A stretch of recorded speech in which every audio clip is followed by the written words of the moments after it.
Hundreds of mourners gathered in Al-Baisariyah to honor Amal Khalil, a prominent Lebanese journalist killed by an Israeli airstrike. The atmosphere in the town of Al-Baisariyah was one of profound grief, as a massive crowd assembled to bid a final farewell to Amal Khalil, a veteran journalist known for her deep roots in southern Lebanon. Khalil was killed late Wednesday when an Israeli airstrike struck a building in Al-Tiri. Residents, colleagues, and family members marched through the streets, carrying her coffin draped in the national flag, while a local sheikh led the solemn funeral prayers. Among those mourning was journalist Mohammed Zanati, who shared a deeply personal reflection on their partnership. The first thing Amal and I would do in the morning was greet each other and catch up. We'd ask, "What's on the agenda today? Where are we going?" Sometimes we'd go out together, and sometimes we'd go our separate ways. Amal wasn't just a colleague, she was a partner in our profession and in life, a partner across the border in Hula, Mas, Aita, and Dahera. She was close to every village in the south, all the way to our Kub. She is the daughter of this land, the daughter of the south, and she resembles it in every detail. The beautiful south. She was killed because she was the voice of the south. They assassinated her for conveying the voice of the south. The procession was marked by traditional gestures of respect, with women throwing rice over the casket, a symbolic tribute often seen in Lebanese funerals.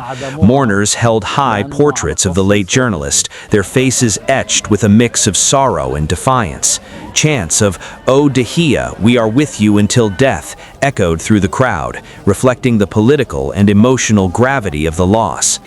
The danger facing media personnel in the region was a central theme of the day. The father of late journalist Wissam Qasim addressed the gathering, calling for a unified front against the targeting of the press. As journalists, media professionals, and colleagues, we must stand in solidarity with one another and take a firm stand against this Israeli enemy, not only here at the funeral, but constantly, raising our voices loudly in all forums until it is held accountable. To this day, no one has been able to deter this Zionist enemy.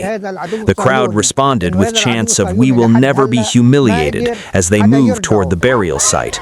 According to the Union of Journalists in Lebanon, Khalil is the 11th journalist to be killed in Israeli strikes since the escalation of hostilities.